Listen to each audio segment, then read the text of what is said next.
Hello दोस्तों, नमस्कार। आप सभी का स्वागत है आपके अपने यूट्यूब चैनल हॉरर शोकेस में। मेरा नाम निकेश है और मैं भूत प्रेतों और आत्माओं से जुड़ी कहानियाँ सुनाता हूँ।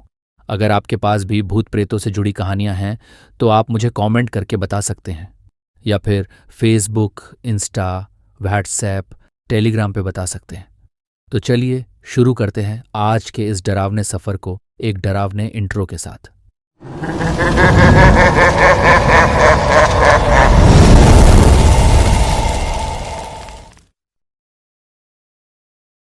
अंजलि 7वें महीने की गर्भवती थी। एक शांत, सुंदर सी महिला जिसके चेहरे पर हमेशा मां बनने की खुशी झलकती थी। लेकिन हाल के दिनों में उसके व्यवहार में कुछ बदलाव आने लगे थे। वो अक्सर रातों को अजीब अजीब सी बातें करती, कभी हंसती, कभी रोती। एक रात पति राहुल को उसकी नींद खुल गई।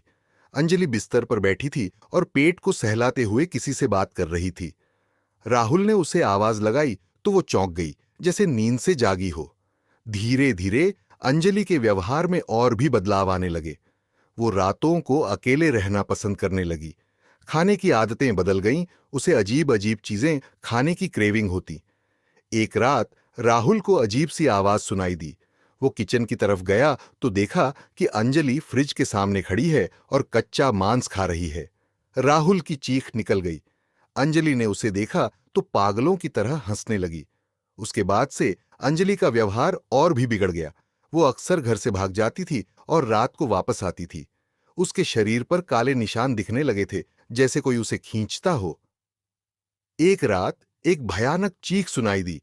राहुल दौड़कर अंजलि के कमरे में गया तो देखा कि अंजलि बेहोश पड़ी है और उसके पेट से खून बह रहा है। अस्पताल ले जाने पर पता चला कि बच्चा मर चुका है।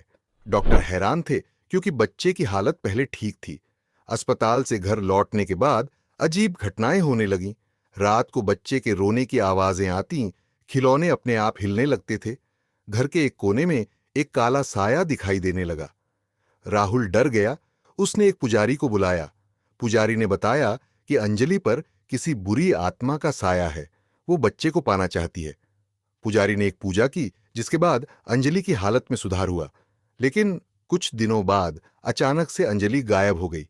घर से कुछ दूरी पर एक नदी थी। पुलिस को नदी किनारे अंजलि का शव मिला।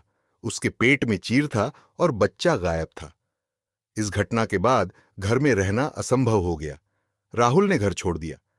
वो आज भी उस रात को याद करता है जब उसकी पत्नी और बच्चा एक रहस्यमयी शक्ति के शिकार हुए थे। राहुल की दुनिया उजड़ गई थी। अपनी पत्नी और बच्चे को खोने का दर्द उसे खाए जा रहा था। वो हर रात बिस्तर पर पलटता रहता। उस रात की यादें उसे सतातीं। उसे लगता था कि कहीं उसकी पत्नी और बच्चा अभी भी जिंदा हों और किसी ने उन्हें छुपा दिया हो। एक रात उसे सपना आया। सपने में वो एक जंगल में था। जंगल के बीचों बीच एक छोटी सी झोपड़ी थी। झोपड़ी के अंदर एक महिला और बच्चा थे। वो उसकी पत्नी और बच्चा ही थे, लेकिन वो किसी और के कपड़े पहने थे और उनके साथ एक अजीब सा आदमी भी था। सपना इतना वास्तविक लगा कि राहुल को लगा जैसे वो सच में वहीं मौजूद हो।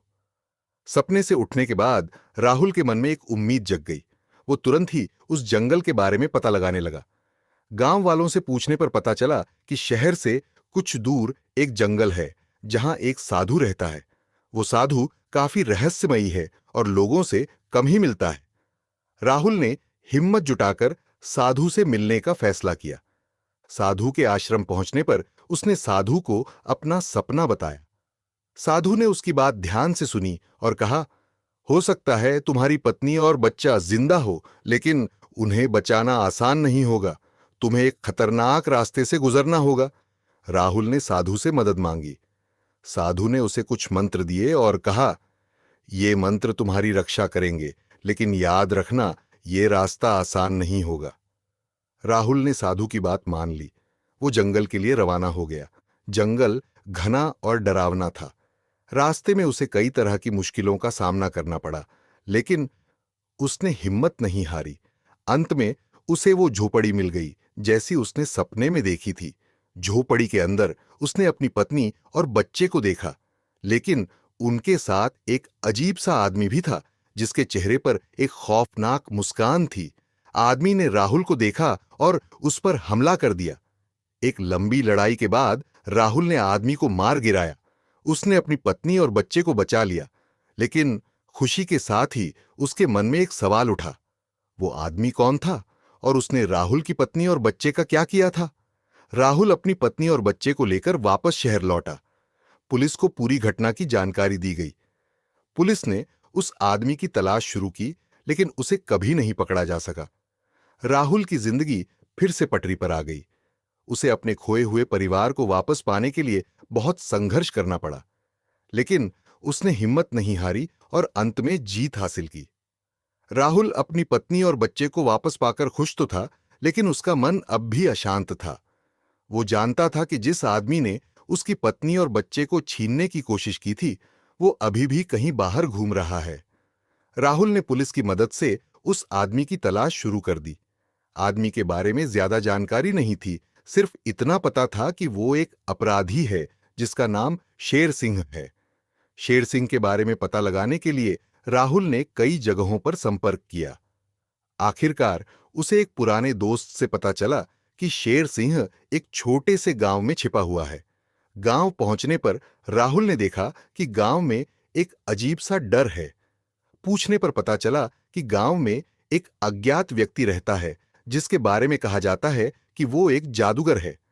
राहुल को लगा कि शायद यही शेर सिंह हो सकता है। उसने हिम्मत जुटाकर उस जादूगर से मिलने का फैसला किया। जादूगर के आश्रम पहुंचने पर उसने जादूगर को अपनी पूरी कहानी बताई। जादूगर ने राहुल की बात ध्यान से सुनी, फिर बोला, शेर सिंह एक खतरनाक आदमी है। वो काला जादू जानता है और उसके पास कई गुर्गे हैं। उसे पकड़ना आसान नहीं होगा। राहुल ने जादूगर से मदद मांगी। जादूगर ने उसे एक ताबीज दिया और कहा, ये ताबीज तुम्हारी रक्षा करेगा, लेकिन याद रखना शेर सिंह बहुत शक्तिशाली है। सावधान रहना। राहुल ने ताबीज पहन लिया और शेर सिंह को ढूंढने निकल पड़ा। कई दिनों की खोज के बाद उसे शेर सिंह के बारे में एक सुराग मिला। वो एक पुराने किले में छिपा हुआ था। राहुल ने साहस जुटाकर किले में घुस गया। किले के अंदर का नजारा डरावना था। हर तरफ अंधेरा था और अजीब अजीब आवाजें सुनाई दे रही थीं। अचानक उसके सामने शेर सिंह आ गया। उसके हाथ में एक तलवार थी। एक लंबी और खूनी लड़ाई के बाद राहुल ने शेर सिंह को मार गिराया। इसके बाद राहुल ने पुलिस को सूचना दी। पुलिस ने शेर सिंह के बारे में जांच शुरू की और उसके कई अपराधों का पता चला। राहुल ने अपनी जिंदगी दोबारा शुरू की। उसने अपनी पत्नी और बच्चे की याद में एक अनाथालय खुलवाया। वो हमेशा उनका ख्याल रखता था जैसे वो उसके साथ ही होते। ये घटना ने राहुल की जिंदगी बदल दी। उसने सीखा कि बुराई पर अच्छाई की जीत होती है, लेकिन उसके लिए संघर्ष करना पड़ता है।